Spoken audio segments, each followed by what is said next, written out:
شرافت، عزت کی بنیاد اللہ کے نزدیک صرف تقویٰ ہے۔ جو اس سے جتنا تقویٰ رکھتا ہے، جس کے دل میں جتنا اللہ کی تعظیم ہے، اللہ کی عظمت ہے، اور عظمت خداوندی کے ادراک و شعور کے ساتھ وہ اس کے احکام پر عمل پیرا ہوتا ہے، جن چیزوں سے اس نے روک دیا ہے ان سے رک جاتا ہے، اتنا ہی وہ اللہ کے نزدیک جو ہے وہ صاحب عزت ہے۔ تو در حقیقت شرافت کا اور عزت کا معیار رنگ نہیں، نسل نہیں، زبان نہیں، پیشہ نہیں، جنس نہیں۔ یہ جو الفاظ یہاں لکھے ہوئے ان میں سے ایک ایک کو سمجھیے۔ نسل، رنگ، زبان، پیشہ اور جنس، 5 چیزوں میں۔ اس میں یہ بات بھی نوٹ کیجئے کہ پیشہ، ظاہر بات ہے کہ کوئی شخص بیٹھا ہوا جوتی گانٹ رہا ہے۔ سب سے بڑا ظلم جو انسان پر ہوتا ہے، آپ غور کیجئے کہ بڑی سامنے کی بات ہے، سیدھی سی صاف سی بات، کہ اگر کسی کو پیدائشی طور پر نیچ قرار دے دیا جائے۔ پیدائش وہ چیز ہے جس میں انسان کے اختیار کو دخل نہیں،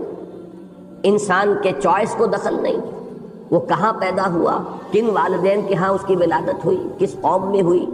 اس کے والدین کا پیشہ کیا تھا، ان کی زبان کیا تھی، ان کے چمڑوں کی رنگت کیا تھی، چمڑیوں کی رنگت کیا تھی۔ یہ تمام چیزیں وہ ہیں کہ جو انسان کے چوائس سے اور اس کے اختیار سے اور اس کے انتخاب سے باہر ہیں۔ اب اس میں سے کسی شے کو بنیاد بنا لینا کہ یہ انسان جو ان حالات میں پیدا ہو گیا، ان والدین کے ہاں پیدا ہوا، اس رنگت کے ساتھ پیدا ہوا، یہ زبان بولتا ہوا پیدا ہوا، وہ اعلیٰ ہے۔ اس کے مقابلے میں دوسرا انسان جو کوئی مختلف قسم کی کیفیات کے اندر اس کی ولادت ہوئی ہے، وہ گھٹیا ہے، وہ ادنا ہے۔ یہ سب سے بڑا ظلم ہے۔ اس لیے کہ یہ چیزیں وہ ہیں، جیسا کہ میں نے عرض کیا، کہ نہ ابتداءً ان کو اختیار کرنے میں انسان کی کوئی آزادی ہے اس کے انتخاب کی، نہ ہی بعد میں وہ انہیں بدلنے پر قادر ہے۔ آپ نسل اپنی تبدیل نہیں کر سکتے، آپ اپنی چمڑی کی رنگت تبدیل نہیں کر سکتے۔ گویا کہ اگر اس کو بنیاد بنا دیا جائے اونچ اور نیچ کی، اعلیٰ اور ادنا کی، تو مطلب یہ ہے کہ پھر وہ بیریئر جو ہے امپیسیبل ہے، ناقابل عبور۔ آپ نے ایک ایسی رکاوٹ انسان کے راستے میں حائل کر دی ہے کہ جس سے کبھی بھی وہ تجاوز نہیں کر سکتا، اور اپنی اس نیچ ہونے کی پوزیشن یا گھٹیا ہونے کی یا ادنا ہونے کی پوزیشن سے اپنے آپ کو آزاد نہیں کر سکتا۔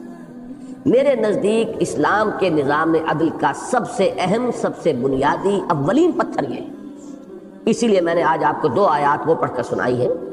سورہ حجرات کی آیت بہت عظیم ہے، اس لیے کہ انسانوں کے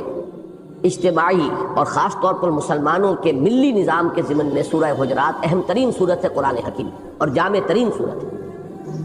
اس میں 5 دفعہ تو یا ایھا الذین آمنوا سے خطاب آیا ہے، 5 مرتبہ، حالانکہ کل 18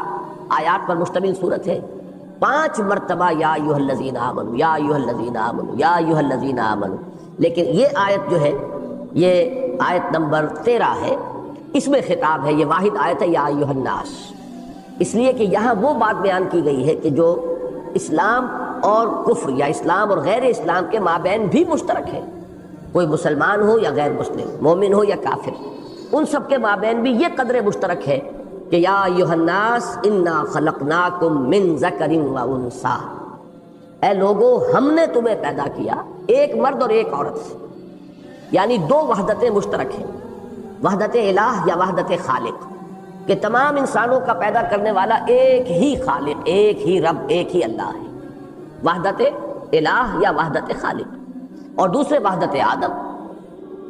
یا ایھا الناس انا خلقناکم من ذکر و انثی وجعلناکم شعوبا وقبائل لتعارفوا،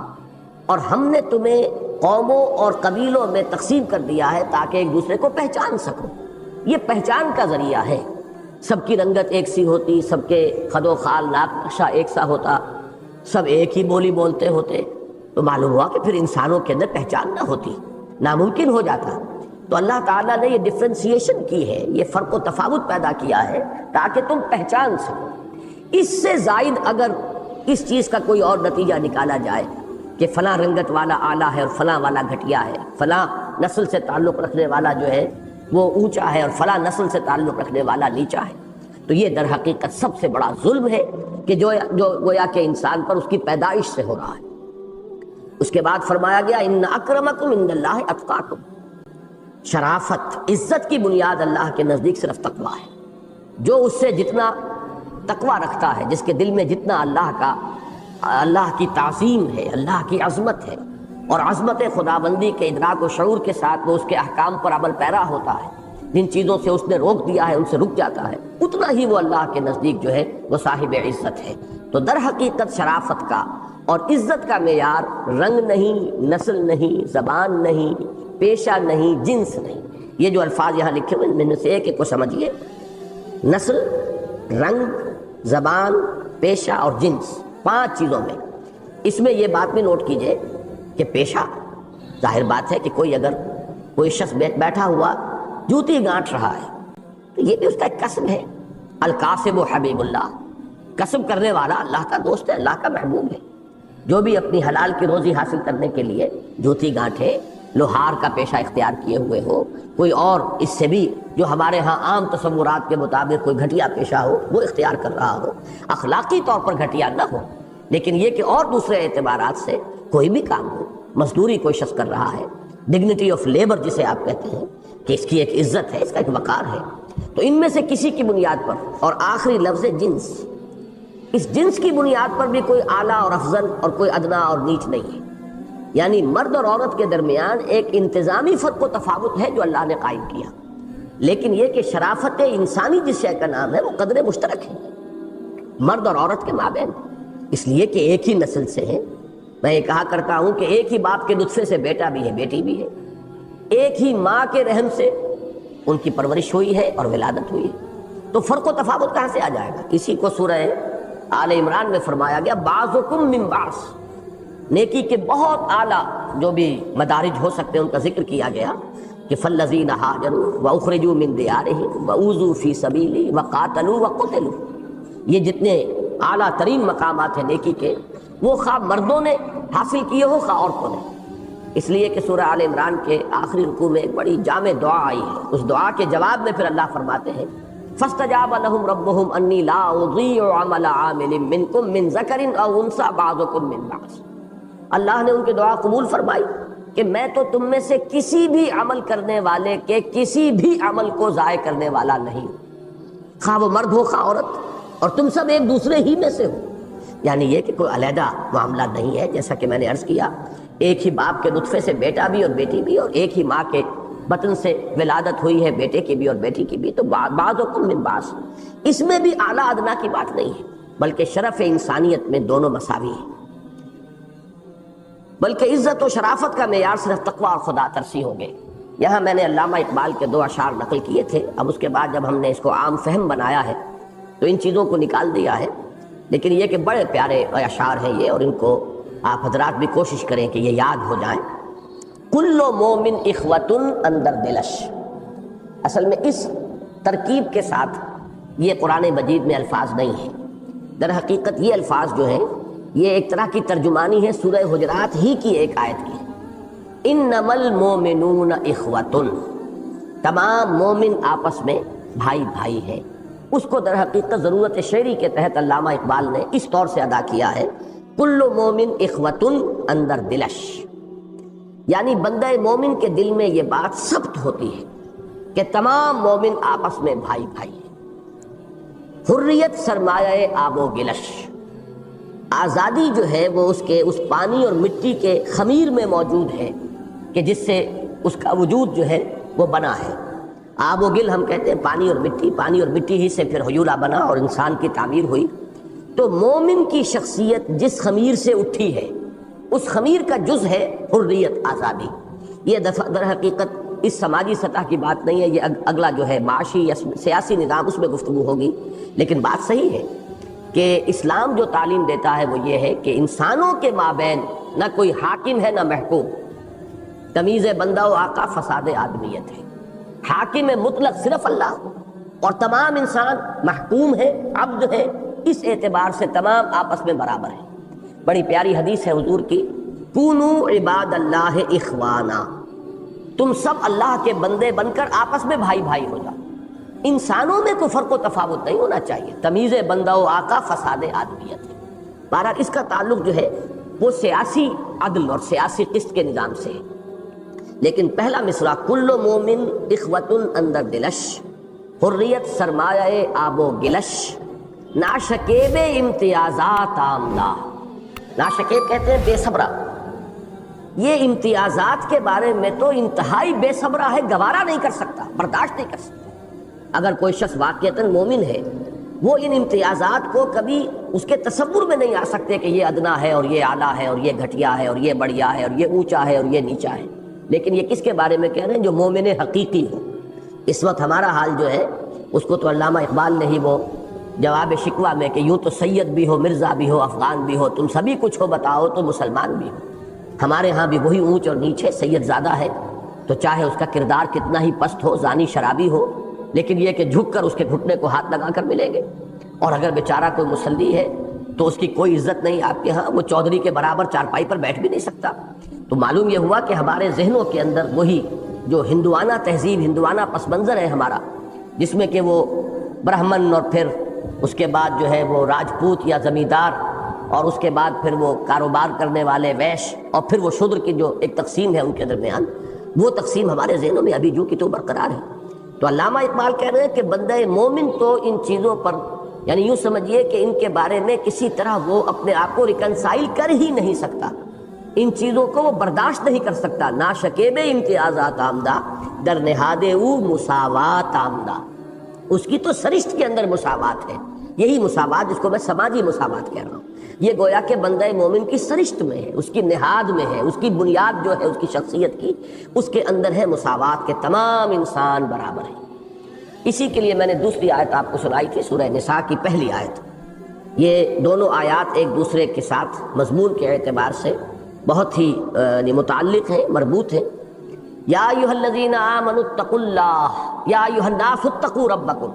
وہاں اس میں جو سب سے آخر میں فرمایا تھا ان اکرمکم عند اللہ اتقاکم، یہاں پہلی بات وہ کی گئی یا ایھا الناس، اے لوگو، اتقوا ربکم، تقوی اختیار کرو اپنے اس رب کا، الذی خلقکم من نفس واحدۃ وخلق منھا زوجہا، جس نے تمہیں ایک جان سے پیدا کیا، اسی سے اس کا جوڑا بنایا، وبث منہما رجالا کثیرا ونساء، اور ان دونوں سے کثیر تعداد میں مردوں اور عورتوں کو زمین میں پھیلا دیا، واتقوا اللہ الذی تساءلون بہ والارحام، اس اللہ کا تقوی اختیار کرو جس کا ایک دوسرے کو واسطہ دیتے ہو۔ کوئی سائل سوال کرتا ہے تو اللہ کے نام پر مانگتا ہے، اور بھی مختلف جو بھی ہمارے سماجی معاملات ہوتے ہیں، کہیں آپ کوئی درخواست کرتے ہیں کسی سے ذاتی سطح پر تو آپ اللہ کا واسطہ دیتے ہیں، تو جس کا واسطہ دیتے ہو اس کے احکام پر بھی تو عمل کرو، اس کا تقوی بھی تو اختیار کرو۔ واتقوا اللہ الذی تساءلون بہ والارحام، اور رحمی رشتوں کا لحاظ رکھو۔ یہ اسلام کے سماجی نظام کا ایک اہم نقطہ ہے کہ جو اللہ تعالیٰ نے جو علائق دنیاوی جو ہے پیدا کر دیے ہیں، ان میں دائرے ہیں، اور ان دائروں میں سے جو جتنا قریب ہے اتنا ہی زیادہ حقدار ہے آپ کے حسن سلوک کا۔ الاقرب فالاقرب، رحمی رشتے جو ہیں، یعنی والدین پر بہن بھائی اکٹھے ہو گئے، اس سے اوپر جائیے دادا دادی پر وہ چچا تائے کی اولاد ساری جمع ہو گئی، اور اوپر جائیے پردادا پر اور دائرہ وسیع ہو جائے گا۔ تو در حقیقت یہ ہوتے ہوتے آدم و حوا پر جا کر پوری نوع انسانی کا ایک دائرہ وجود میں آ جائے گا۔ ان دائروں میں ظاہر بات ہے کہ فطری تدریج یہ ہے الاقرب فالاقرب، اسی لیے بار بار قرآن مجید میں آتا ہے وآت ذی القربى حقہ، جو قرابت دار ہیں ان کا حق انہیں ادا کرو، جو جتنا زیادہ قریبی ہوگا اتنا ہی اس کا حق ہے۔ اب یہ ہے پہلا اصول اسلام کے نظام عدل اجتماعی کا، جو سماجی سطح پر جو جڑ اور بنیاد کی حیثیت رکھتا ہے۔ اس کے ضمن میں ایک بات اور نوٹ کر لیجئے تو ہم دوسری بات کی طرف بڑھیں گے، اور وہ یہ ہے کہ یہ بات بادنا تعامل نظر آ جائے گی کہ یہ مقصد کسی قانون سازی سے حاصل نہیں ہو سکتا۔ یہ تو ذہنیت جب تک تبدیل نہیں ہوگی آپ اس مقصد کو حاصل نہیں کر سکیں۔ امریکہ سے زیادہ کوئی کوشش نہیں ہو سکتی کالوں اور گوروں کے درمیان فرق اور امتیاز کو ختم کرنے کی۔ قانونی اعتبار سے انہوں نے آخری حد تک کوششیں کی، لیکن دل اور دلی احساسات کو تو قانون جو ہے وہ تبدیل نہیں کر سکتا، لہذا وہاں وہ اس معاملے میں ناکام ہے۔ وہی ان کے درمیان وہ فصل اور بعد جو ہے وہ موجود ہے۔ تو یہ جب تک کہ یقین نہ ہو ایک اللہ کی ذات پر کہ وہی خالق ہے تمام انسانوں کا، اور جب تک یقین نہ ہو اس بات پر کہ پوری نوع انسانی آدم اور حوا کی نسل سے ہے، یعنی یہ وہ چیزیں ہیں کہ جو ہمیں وحی سے معلوم ہوئی ہیں، وہ چیزیں ہیں جو ہمیں قرآن سے معلوم ہوئی ہیں، تو جب تک وہ یقین ذہنوں کے اندر نہیں بیٹھے گا یہ جو امتیازات ہیں ان کی جڑیں کاٹی نہیں جا سکیں گی۔ اس اعتبار سے سمجھ لینا چاہیے کہ صرف کوئی قانون یا کوئی آرڈیننس یا کوئی ایک حکم جو نافذ کر دیا جائے اس سے یہ مقاصد حاصل نہیں ہو سکتے، بلکہ اولاً ایک ایسا گروہ وجود میں لانا ہوگا کہ جس کی ذہنیت بدل گئی ہو، جس کی سوچ بدل گئی، جس کا فکر تبدیل ہو گیا، جس کی سوچ اور فکر کے اندر وہ چیزیں جو ہیں راسخ ہو چکی ہوں جو قرآن اور سنت کے ذریعے سے ہمیں ملتی ہیں۔ یہ صرف ایک نقطہ تھا جس کی طرف اشارہ کرنا تھا۔ اب نمبر 2، سماجی سطح پر سب سے اہم معاملہ اس مساوات انسانی کے بعد وہ ہے مرد اور عورت کے درمیان دائرہ کار، فرائض، ذمہ داریوں اور حقوق کی تقسیم کا ایک متوازن نظام جو اسلام نے قائم کیا ہے۔ چنانچہ اب جو الفاظ ہیں وہ پڑھیے۔ پردہ یعنی ستر و حجاب کے شرعی احکام کے نفاذ سے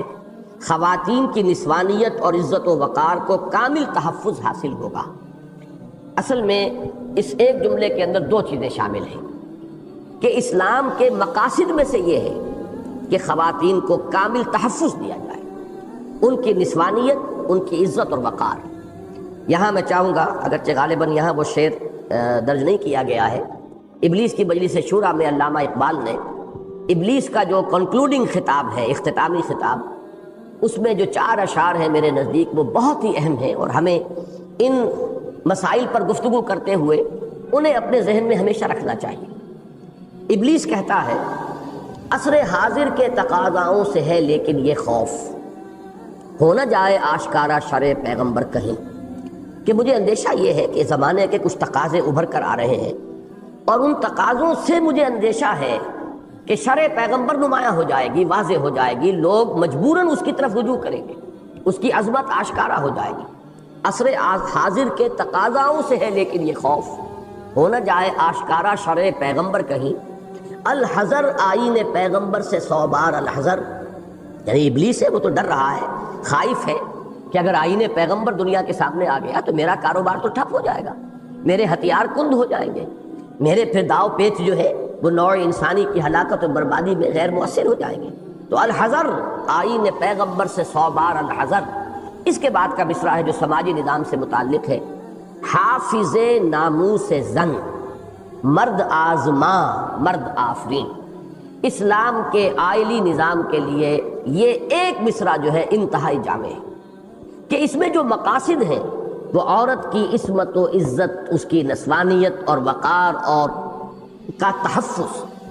اور مرد پر بوجھ ڈالنا، مرد آزماں۔ اسلام کا نظام جو ہے وہ چیلنج بنتا ہے مرد کے لیے، وہ تمام جو سماجی ذمہ داریاں ہیں اور کٹھن کاموں کا بوجھ جو ہے مرد پر ڈالتا ہے، مرد کو آزمانے والا، مرد کے لیے چیلنج بن کر سامنے آنے والا، مرد آفری اور مردانگی کے جوہر پیدا کرنے والا اسلام کا سماجی نظام در حقیقت یہ ایک مصرع جو ہے میرے نزدیک اس کے 2 پہلوؤں کو بڑی ہی خوبصورتی کے ساتھ واضح کرتا ہے کہ عورت جو ہے اس کے لیے ایک تحفظ کی ضرورت ہے۔ اس لیے دیکھیے یہ باتیں ذرا اگرچہ کچھ تھوڑی سی اس میں اوریانی آ جائے گی، یہ بات اصول کے اعتبار سے سمجھ لیجئے کہ فطرت کا اصل مقصد کیا ہے؟ بقائے نسل، یہ پریزرویشن آف دی اسپیشیز جسے کہتے ہیں کہ نسل جاری رہے۔ ایک شخص جو ہے وہ 60-70 برس کا ہوگا، مر جائے گا، لیکن نسل چلے جب تک اللہ تعالیٰ چاہتا ہے کہ اس دنیا کے اندر یہ گہما گہمی رہے، یہاں کی رونق رہے، تو نسل کو آگے بڑھانا، جسے نسل کشی کہتے ہیں، نسل کشی نہیں، نسل کشی کے معنی تو نسل کو ختم کر دینا ہے، نسل کشی کہتے ہیں نسل کا آگے لے کے چلنا۔ تو اس نسل کشی کے لیے چونکہ یہ بڑی بھاری ذمہ داری ہوتی ہے، بچوں کی پرورش، بچوں کے جو بھی مسائل و معاملات ہیں ان سے عہدہ برآ ہونا، یہ انسان کے لیے کوئی آسان کام نہیں ہے، اس کے لیے بہت مشقت جھیلنی پڑتی ہے۔ اس لیے اللہ تعالیٰ نے جو جنسی جذبہ ہے اس میں بڑی قوت پیدا کر دی۔ اگر یہ جنسی جذبہ جو ہے، یہ شہوت جو ہے انسان کے اندر یہ قوی نہ ہو تو کوئی شادی نہیں کرے گا، کوئی گھر گرہستی کا کھکیڑ نہیں پالے گا، کوئی یہ بچوں کی پیدائش اور پھر ان کی پرورش اور ان کے لیے ان کے سارے مسائل کا کھکیڑ اپنے سر پر لینے کو تیار نہیں ہوگا۔ لہذا یہ سیکس انسٹنکٹ جو ہے یہ انتہائی پوٹنٹ ہے۔ اب جو چیز جتنی قوی ہوتی ہے اتنا ہی اس میں خطرے کا اندیشہ ہے، جیسے کہ فرمایا گیا کہ اہل ایمان تمہاری بیویوں اور تمہارے اولاد میں سے تمہارے دشمن ہیں، ان سے بچ کر رہو، اس لیے کہ بیویوں اور اولاد کی محبت اللہ نے شدید انسان کے دل میں ڈال دی ہے۔ جہاں شدید محبت ہوگی وہیں خطرہ ہوگا کہ اس محبت کے زیر اثر انسان کسی غلط کام میں ملوث نہ ہو جائے۔ لہذا اس شہوت کے جذبے کی یہی منہ زوری جو ہے یہ متقاضی ہے کہ اس پہ قدغنیں ہوں، اس میں پابندیاں ہوں، اس میں ایسے تمام راستوں کا سد باب کر دیا جائے کہ جن سے اس میں انارکی پیدا ہو جائے، جس میں ضبط کو کے ٹوٹنے کا امکان پیدا ہو جائے، جس میں فتنہ اور فساد کے امکانات ہوں۔ اس کے لیے اللہ تعالیٰ نے ہمیں جو نظام عطا فرمایا وہ یہ ہے کہ مرد اور عورت کے درمیان دائرہ کار مختلف، ایک ڈویژن آف ورک ہے۔ مرد کا اصل کام گھر کے اندر ہے، عورت کا اصل کام گھر کے اندر ہے۔ عورت کی اصل ذمہ داری اگلی نسل کی پیدائش اور پرورش۔ اگلی نسل کی پیدائش میں مرد کا حصہ بہت کم ہے، جو بھی حصہ ہے وہ آپ کو معلوم ہے کہ وقتی لذت ہے جو اسے حاصل ہوتی ہے۔ عورت کے لیے اب وہ 9 مہینے کا حمل ہے، جس کے بارے میں قرآن مجید میں فرمایا گیا حملتہ امہ وہنا علی وہن وفصالہ فی عامین۔ اب 9 مہینے تو اس نے اٹھایا ہے اور جونک کی طرح جو ہے اندر وہ اس کی توانائیوں کو چوستا رہا ہے، اور پھر یہ کہ 2 سال اور پھر اس کو اپنی توانائیاں جو ہے اپنی چھاتیوں سے اپنے دودھ کی شکل میں اس کی غذا کے طور پر اس نے فراہم کی۔ لہذا عورت کے ذمے ہے اگلی نسل کی پیدائش اور پھر اس کی پرورش، پھر اس کے لیے بنیادی جو اس کی تعلیم گاہ ہے، درس گاہ ہے، تربیت گاہ ہے، وہ بھی ماں کی گود ہے۔ یہ ذمہ داریاں اتنی عظیم ہیں کہ اس کے لیے ضرورت ہے اس بات کی کہ عورت کو جو دوسری ذمہ داریاں ہیں دنیا کی، معاش کی ذمہ داری ہے، دفاع کی ذمہ داری ہے، جو کٹھن کام ہے معاشرے کے اور تمدن کے ان کی ذمہ داریاں ہیں، ان سے اسے اب یہ انصاف کا تقاضا ہوگا، عدل کا تقاضا ہوگا، یہ قسط کا تقاضا ہوگا کہ ان کا بوجھ اس پر نہ ڈالا جائے اور اسے ایک تحفظ عطا کیا جائے گھر کی 4 دیواری کے اندر۔ یہ گھر کی ملکہ بن کر رہے، یہ گھر کا چراغ بنے، شمع محفل نہ بنے، چراغ خانہ بنے۔ یہ ہے در حقیقت اسلام کا نظام، اور اس میں پھر اسلام نے 2 قسم کے پردے عورت کے لیے لازم کر دیے۔ ایک پردہ وہ ہے کہ جو گھر کے اندر بھی ہے، محرموں سے بھی ہے، وہ پردہ ہے جسے ہم ستر کہتے ہیں، کہ عورت کا پورا جسم مستور رہنا چاہیے، چھپا رہنا چاہیے، ملبوس رہنا چاہیے، لباس میں ہونا چاہیے، سوائے چہرے کی ٹکیا اور پہنچوں سے آگے ہاتھ اور ٹخنوں سے نیچے پاؤں، باقی سارا جسم ستر ہے۔ اس سے آگے جسم صرف کھل سکتا ہے یا شوہر کے لیے، اور یا مریضہ ہے اگر تو طبیب کے لیے حسب ضرورت، لیکن اس کے سوا یہ جسم جو ہے ڈھکا رہنا چاہیے۔ اسی لیے ہم تو کہتے ہی مستورات ہیں، چھپی ہوئی، اسی لیے لفظ عورت ان کے لیے کہا گیا ہے۔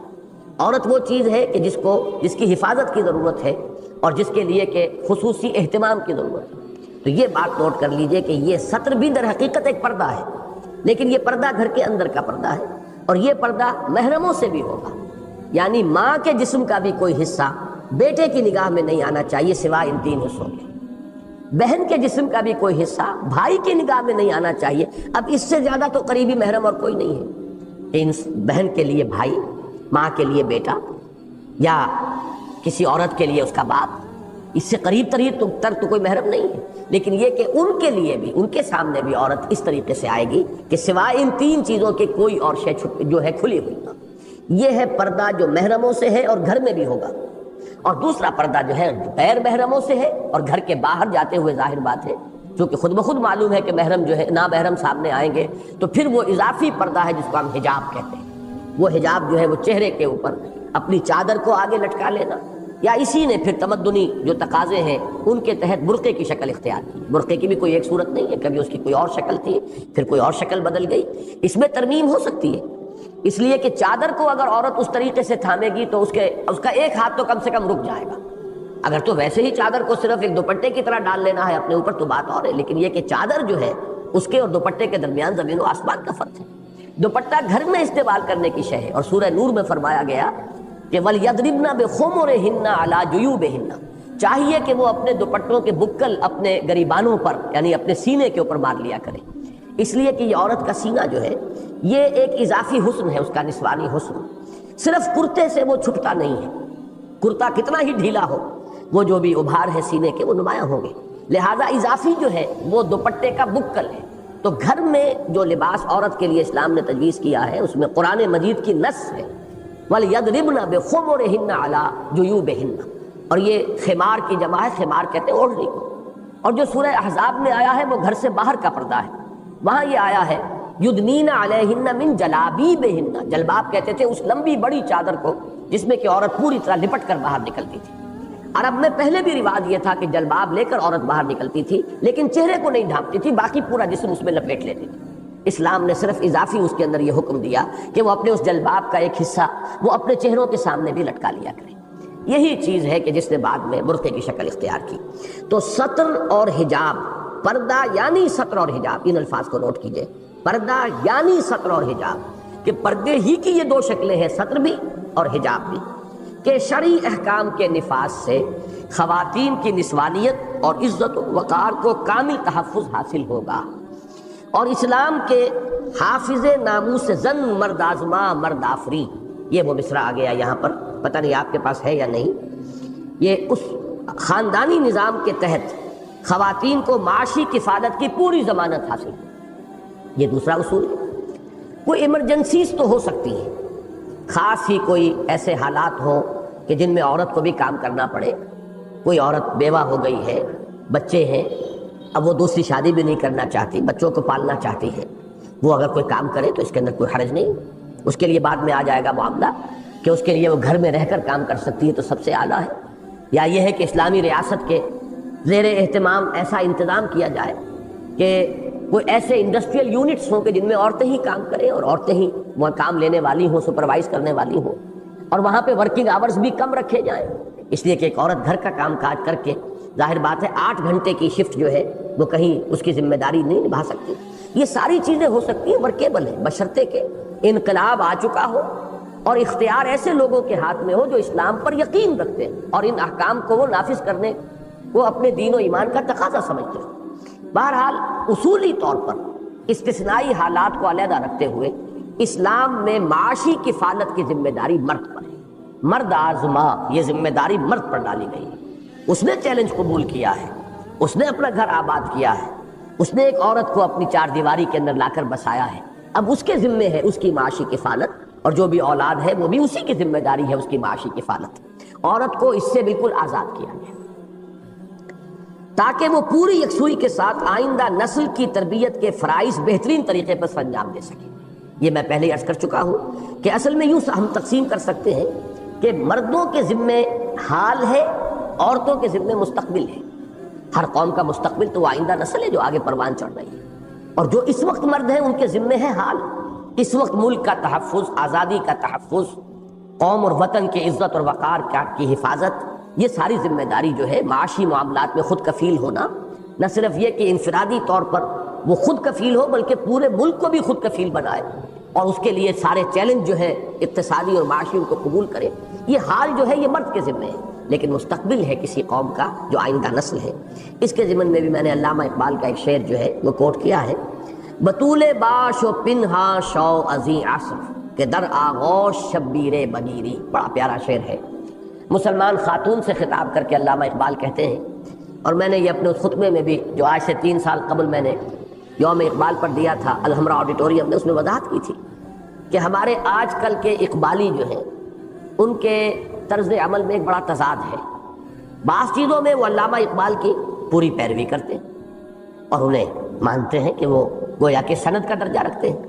لیکن پردے کے معاملے میں یہ بہت بڑا تضاد ہے کہ علامہ اقبال کے جو نظریات ہیں ان کو عملاً اختیار کرنے کو تیار نہیں۔ علامہ اقبال نہایت متشدد تھے پردے کے معاملے میں، نہ صرف علامہ اقبال بلکہ سر سید احمد خاں مرحوم وہ بھی انتہائی متشدد تھے۔ ان کا واقعہ تو میں پڑھ کر حیران رہ گیا کہ ذرا تصور کیجئے، پچھلی صدی کا آخری، آج سے تقریباً 100 برس پہلے جائیے، تب وہ جو حالات تھے، نیا انگریز آیا ہے، نئی اس کی حکومت قائم ہوئی ہے، اس کا رعب ہے، دبدبہ ہے، اور لیفٹیننٹ گورنر جو تھا یو پی کا اس وقت، اس نے کہا کہ میری بیگم آپ کے گھر جانا چاہتی ہیں، آپ کی خواتین سے ملاقات کرنا چاہتی ہیں۔ سر سید احمد خان کا جواب تھا کہ نہیں جناب، ہماری خواتین کو غیر عورتوں سے بھی پردہ کرنے کا حکم ہے۔ اور واقعہ یہ ہے کہ سورہ احزاب میں بھی اور سورہ نور میں بھی جہاں محرموں کی فہرست آئی ہے وہ نسائہم آیا ہے، وہ نسائہن، ان کی اپنی عورتیں جو غیر عورتیں ہیں، جن کے بارے میں کچھ پتہ نہیں، ان کا اخلاق کیا ہے، ان کے نظریات کیا ہیں، ان کے افکار کیا ہیں، ان کے اطوار کیا ہیں، ان سے بھی پردہ گویا کہ ہے، وہ بھی نامحرموں کے برابر ہو جائیں گی غیر عورتیں۔ اور یہ بات سر سید احمد کو اللہ نے ہمت دی اس وقت کہ یو پی کے لیفٹیننٹ گورنر سے یہ کہہ رہا ہے ایک شخص کہ آپ کی بیگم جو ہے وہ میرے گھر نہیں جا سکتی، اس لیے کہ ہماری خواتین کو تو غیر خواتین سے بھی پردہ کرنے کا حکم۔ لیکن افسوس یہ ہے کہ ہمارے ہاں کے جو بھی جدیدیت گزیدہ کہنا چاہیے یعنی جنہیں اس جدید تہذیب نے ڈس لیا ہے، جیسے سانپ مار گزیدہ کہتے ہیں آپ، جسے کہ سانپ نے ڈس لیا ہو، تو جدید تہذیب سے جو گزیدہ ہیں، ڈسے ہوئے ہیں، وہ سر سید احمد خان کو اگرچہ اپنا امام مانتے ہیں، علامہ اقبال کو اپنا امام مانتے ہیں، لیکن اس معاملے میں ان کی پیروی کرنے کو تیار نہیں۔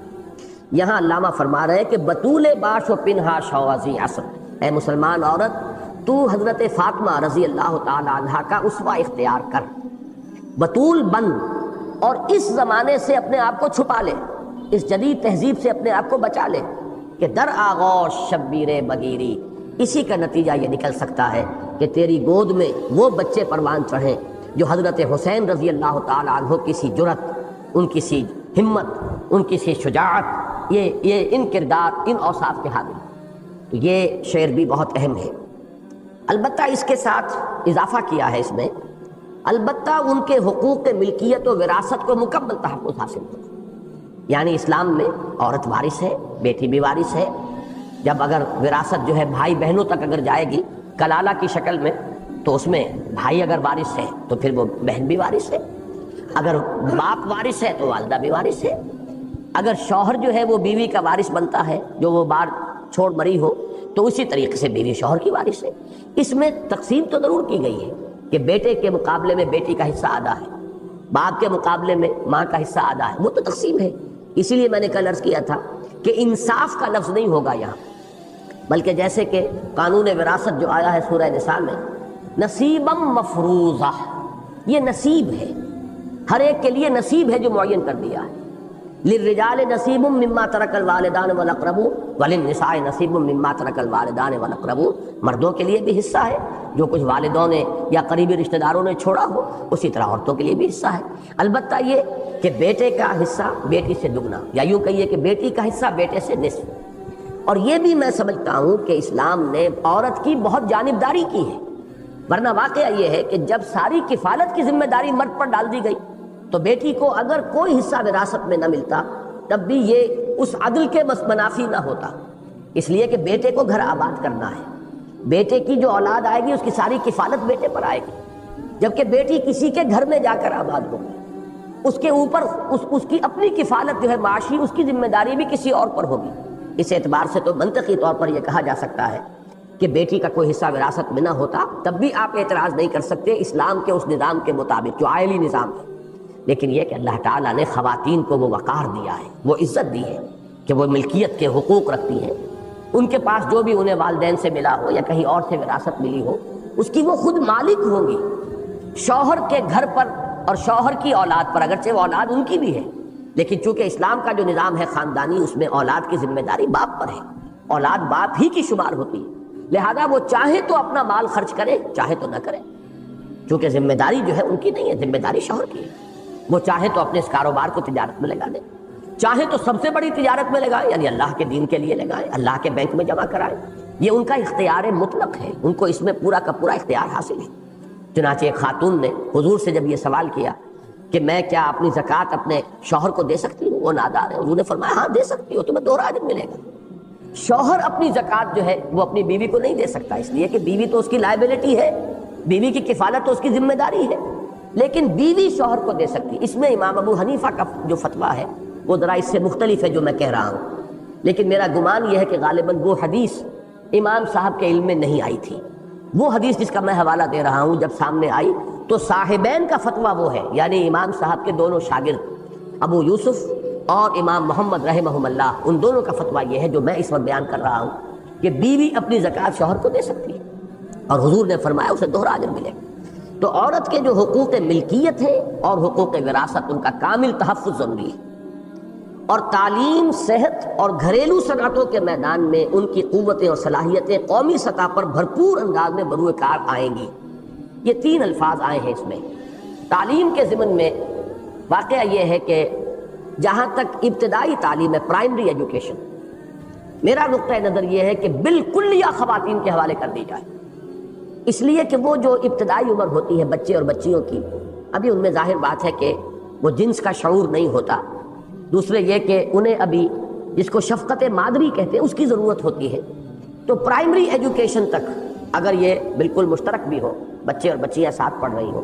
یہ ضروری نہیں ہے کہ پرائمری آپ 5ویں جماعت تک ہی رکھیں، ہو سکتا ہے آپ 3 سال کی پرائمری بنا دیں، کہ جس میں ایک خاص عمر سے زیادہ کے پھر بچے یا بچیاں نہ ہوں، لیکن یہ کہ ان میں اگر آپ کلیتاً مردوں کو بالکل یہاں پر استاد کی حیثیت سے رکھیں ہی نہ، ساری ذمہ داری عورتوں پر ڈال دیں، تو گویا کہ ہمیں اپنی خواتین کی صلاحیتوں سے بھرپور استفادے کا موقع بھی مل گیا، ان کی پروڈکٹیو ایکٹیویٹی ہو گئی اور مناسب ترین کام ہے جو ان کے حوالے ہو۔ اس سے آگے خواتین کا اپنا نظام ہو، اگر ہائی اسکول ہے، کالج ہے، یہاں تک کہ یونیورسٹی کا ذکر جو ہمارے ہاں سال ہر سال سے چلا آ رہا ہے، لیکن وہ سیاسی محاذ آرائی کے نظر ہو گیا ہے، اب بھی اس کا نام لیا جا رہا ہے، تو وہ در حقیقت ایک سیاسی محاذ آرائی ہی کا شاخسانہ ہے۔ اللہ کرے کہ کسی بھی طریقے سے ہو، وجود میں آ جائے۔ اس میں یہ ہے کہ خواتین کے اسکول ہوں، کالج ہوں، یونیورسٹی ہوں، پڑھنے والی بھی خواتین ہوں، پڑھانے والی بھی خواتین ہوں، تو کوئی حرج نہیں۔ اس میں اسلامی اگر حکومت ہوگی تو وہ یہ بھی دیکھے گی کہ کن چیزوں کی تعلیم عورت کو اپنی جو اس کی فطری اور طبعی ضروریات ہیں اور جو اس کے فرائض ہیں تمدن کے، ان کے اعتبار سے زیادہ ضروری ہے۔ مثلا یہ کہ دین کی تعلیم تو ظاہر بات ہے اسلامی نظام میں ایک حد تک ہر مرد اور ہر عورت کے لیے لازمی ہو، جو بنیادی معلومات ہیں ضروری، وہ تو طلب العلم فریضۃ علی کل مسلم و مسلمۃ۔ باقی اس سے آگے کی تعلیم میں خواتین کو وہ مضامین پڑھائے جانے چاہیے کہ جو اگلی نسل کی تربیت کے لیے، نفسیات ہیں، ادبیات ہیں، اعلیٰ جذبات ان میں پیدا ہوں، ان کی نفسیاتی اعتبار سے صحیح تربیت کی جا سکے۔ گھریلو، جس کو آپ آج کل کہتے ہیں ہوم اکنامکس، گھریلو معاملات ہیں، ان پر زیادہ زور دیا جائے، لیکن اس کے ساتھ مثلاً طب جو ہے، میڈیکل ایجوکیشن، اس کی اتنی ہی اہمیت ہوگی، تاکہ ہمارے ہاں ایسے ہسپتال ہوں کہ جن میں خواتین کا علاج ہو، تو خواتین ہی وہاں پہ نرسز ہوں، خواتین ہی ڈاکٹر ہوں، خواتین ہی سرجن ہوں، تو یہ گویا کہ اسلام کے مقاصد کو بھرپور طریقے پر پورا کرنے کا ذریعہ بن جائے گا۔ اس لیے یہاں پر تعلیم، صحت اور گھریلو صنعتوں، یہ بڑی اہم ایک بات ہو سکتی ہے ہمارے نظام معیشت کے اعتبار سے، کیونکہ کہا یہ جاتا ہے کہ اس وقت پوری دنیا کے اندر بڑی زبردست کشمکش ہے معاش کے میدان میں، اقتصادیات ہی کے اندر قومی سطحوں کے اوپر مقابلہ ہو رہا ہے۔ کیسے ممکن ہے کہ ہم قومی سطح پر، بین الاقوامی سطح پر دوسری اقوام عالم کے ساتھ مقابلہ کر سکیں اگر ہم اپنی نصف آبادی کو بالکل علیحدہ اب نکال کر رکھ دیں اور انڈسٹریل جو پروڈکشن ہے، صنعتی جو پیداوار ہے، اس میں ان کا کوئی حصہ نہ رہے۔ تو میں اس بات کو بھی تسلیم کرتے ہوئے عرض کرتا ہوں کہ گھریلو صنعتیں، کاٹیج انڈسٹری، یہ دنیا کے بعض بڑے بڑے ممالک کے اندر اس کا رواج ہے۔ جنگ کے زمانے میں تو اس کا بہت ہی رواج ہو گیا تھا، دوسری جنگ عظیم کے دوران، اب بھی اس کا اہتمام ہو سکتا ہے۔ اسی طریقے سے جیسا کہ پہلے میں نے عرض کیا کہ انڈسٹریل یونٹس علیحدہ ہو جن میں خواتین کام کریں، اس میں 4 گھنٹے کی شفٹ ہو اور خواتین ہی سپروائز کر رہی ہوں، تو اسلام کہیں رکاوٹ نہیں ڈالے گا۔ صرف سیگریگیشن درکار ہے، علیحدہ رہیں، یہ آگ اور پانی کا میل نہ ہو، مردوں اور عورت کا دائرہ کار علیحدہ رہے۔ صرف اس مقصد کو سامنے رکھتے ہوئے جو بھی عملی تدابیر اختیار کی جائیں ان میں کوئی حرج نہیں ہے۔ اب آئیے تیسری چیز، اسلامی حدود اور تعزیرات کے نفاذ سے بد امنی کا مکمل خاتمہ ہو جائے گا اور قتل، چوری اور ڈاکے کے علاوہ زنا اور تہمت زنا کی بھی بیخکنی ہو جائے گی۔ سماجی سطح پر چونکہ ہم گفتگو کر رہے ہیں کہ یہ خوف اور یہ بد امنی جو خاص طور پر کراچی کی فضا میں، حیدرآباد کی فضا میں، پورے سندھ کی فضا میں، پہلے وہ صرف ڈاکوؤں کے حوالے سے تھی، اور اب تو آپ کو معلوم ہے کہ جو ایتھنک اور لنگوسٹک، نسلی اور لسانی جو قومیتوں کا ٹکراؤ ہے، اس کی وجہ سے بہت ہی زبردست خوف اور ہراس کی فضا اور غیر یقینی کی کیفیت کہ پتہ نہیں اگلے لمحے کیا ہو جانا ہے۔ بہرحال ان تمام چیزوں کا اگر استیصال ہو سکتا ہے کلیتاً، تو وہ اسلامی حدود اور تعزیرات۔ یہ حدود اور تعزیرات اگرچہ اس میں جو شہادت کا نصاب ہے وہ بڑا سخت رکھا ہے قرآن نے، اس میں ہو سکتا ہے کہ بہت سے مجرم چھوٹ جائیں، لیکن یہ ہے کہ جو ثابت ہو گیا جس پر جرم، پھر اس کو جو سزا اسلام دیتا ہے وہ بہت سخت دیتا ہے، اور وہ ایگزمپلری، مثالی ہے گویا کہ لوگوں کے لیے، تاکہ ایک کو سزا ملے تو لاکھوں کے رونگٹے کھڑے ہو جائیں اس کے ذریعے سے۔ پھر یہ کہ ہمارے ہاں تہمت لگا دی جاتی ہے اور اس کے اوپر کوئی جرم، کوئی فرد جرم عائد نہیں کی جاتی۔ اسلام اگر آپ تہمت لگا کر ثابت نہ کر سکے تو پھر قذف کی سزا دیتا ہے، اور آپ دیکھیے کہ وہ جو 100 کوڑے ہیں، ایک غیر شادی شدہ مرد اور غیر شادی شدہ عورت کی زنا کی سزا 100 کوڑے، اور تہمت جو ہے قذف، اس کی سزا 80 کوڑے۔ کس قدر قریب لے جایا گیا اس سزا کو، تاکہ ایک انسان جو ہے وہ اپنی زبان اگر کھولے تو سوچ سمجھ کر بولے کہ میں آیا اس کو ثابت کر سکوں گا یا نہیں، میرے پاس شہادت اور گواہی موجود ہے یا نہیں۔ استثناء سے صرف رکھا گیا ہے بیوی کے معاملے میں۔ کسی شوہر نے اگر اپنی بیوی کو کوئی بدکاری کرتے ہوئے دیکھ لیا ہے تو چاہے اس کے پاس کوئی 3 اور نہیں ہے گواہ، لیکن وہ اپنی زبان کھول سکتا ہے اس کو 4 مرتبہ قسم کھانی ہوگی، حلفیہ کہنا ہوگا کہ میں جو کچھ کہہ رہا ہوں وہ صحیح ہے۔ اس کی 4 قسمیں 4 گواہوں کی قائم مقام ہو جائیں گی۔ 5ویں مرتبہ وہ کہے گا کہ اگر میں جھوٹ بول رہا ہوں، جھوٹا الزام لگا رہا ہوں تو مجھ پر اللہ کی لعنت۔ اب اگر اس کے مقابلے میں بیوی خاموش رہ گئی تو گویا کہ جرم ثابت ہو گیا، لیکن بیوی کو بھی حق ہے کہ وہ 4 مرتبہ یہ کہے کہ یہ میرا شوہر جھوٹ بول رہا ہے، جھوٹا الزام لگا رہا ہے، اور 5ویں مرتبہ کہے کہ اللہ کی لعنت مجھ پر ہو اگر یہ سچا ہے اور میں جھوٹ بول رہی ہوں۔ تو پھر یہ ہے کہ اگر وہ یہ قسم اسی طریقے سے کھا لے گی تو پھر وہ سزا نہیں ہوگی، لیکن یہ ہے کہ شوہر کے اوپر پھر بھی قذف کی حد عائد نہیں کی جائے گی۔ یہ معاملہ رکھا گیا ہے شوہر اور بیوی کا، اس لیے کہ ظاہر بات ہے کہ شوہر نے اگر بیوی کو دیکھ لیا ہو تو اب وہ اسے اپنے گھر میں رکھنے کے لیے کسی طور سے تیار نہیں ہوگا۔ یہ چونکہ ایک نفسیاتی ایک معاملہ ہے، لہذا یہاں مستثنیٰ کیا گیا۔ باقی یہ کہ کسی بھی خاتون کے لیے زبان سے یہ لفظ نکال کر اگر ثابت نہ کر پائے گا کوئی شخص تو پھر 80 کوڑے سزا۔ اب آپ اس سے اندازہ کیجئے کہ کس طرح ماحول پیوریفائی ہو جائے گا، پاک ہو جائے گا۔ یہ جو خام خواہ کی خبریں اڑتی رہتی ہیں اور افواہیں ہیں، ان افواہوں کی وجہ سے جو ہے فضا کے اندر ایک نجاست ہر وقت گویا کہ تیرتی رہتی ہے، وہ ختم ہو جائے گی۔ اگر ہے بھی کوئی جرم تو وہ ڈھکا چھپا رہے گا، وہ جو ہے ہمارے معاشرے کے اندر پھیلے گا نہیں، اس کا چرچا نہیں ہوگا، اور چرچا در حقیقت جرم کے بڑھنے کا سبب بنتا ہے۔ 10 بچوں کے علم میں ایک بات آتی ہے تو ان کے ذہن کے اندر گویا کہ ایک کھڑکی کھل جاتی ہے کہ یہ کام بھی ہو سکتا ہے، یہ کام بھی ہمارے معاشرے میں ہوتا ہے۔ تو اس چرچے کو کم سے کم کرنے کے لیے قذف کی سب کی حد جو ہے اسلام نے جاری کی ہے۔ تو یہ چوری ہو، قتل ہو، ڈاکہ ہو، زنا ہو اور پھر تہمت زنا ہو، اس کے لیے جو حدود اور جو تعزیرات اسلام نے دی ہیں اگر ان کا نفاذ ہو تو حضور صلی اللہ علیہ وسلم نے تو ایک حد کے بارے میں بھی فرمایا ہے، اقامت حد من حدود اللہ، اللہ کی حدود میں سے ایک حد کا قائم ہو جانا بھی کسی معاشرے میں اتنی خیر و برکت لے آئے گا، اس سے زیادہ خیر من مطر 40 لیلہ، کہ 40 دن رات اگر کہیں بارش ہوتی رہے تو جو اس سے پھر ہریاول پیدا ہوگی اور جو برکات ظاہر ہوں گی۔ اور ذہن میں رکھیے کہ وہ تصور جو ہے وہ صحرا کا تصور ہے جو ترستا رہتا ہے پانی کی بوند بوند کو، اگر وہاں کہیں 40 دن بارش ہو جائے تو کتنا سب سوائل واٹر جمع ہو جائے گا، کتنے عرصے تک اس سے سرسبزی اور شادابی جو ہے وہ پیدا ہوتی رہے گی، ظاہر ہوتی رہے گی۔ حضور نے فرمایا 40 دن رات کی بارش سے کہیں زیادہ برکات اللہ تعالیٰ کی حدود میں سے ایک حد کے قائم کیے جانے سے وجود میں آتی ہیں۔ چوتھی چیز پر آئیے، سماجی برائیوں جیسے رشوت، بیجا اسراف، نمود و نمائش پر دولت کا ضیاع اور شادی بیاہ کی ہندوانہ رسومات کا استحصال ہو جائے گا۔ یہ چیزیں اگرچہ اسلام کی اخلاقی تعلیمات کا جز ہیں، لیکن ایک اسلامی حکومت اس کے لیے لیجسلیشن بھی کر سکتی ہے۔ مثلا یہ کہ طے کر دیا جائے کہ کوئی شخص اتنے رقبے سے بڑا مکان نہیں بنائے گا تاکہ لوگوں کے اندر محرومی کا احساس نہ ہو۔ اسی طریقے سے شادی بیاہ کی رسومات پر قدغنیں لگائی جا سکتی ہیں، جیسے مختلف مواقع پر ہمارے ہاں کوشش کی گئی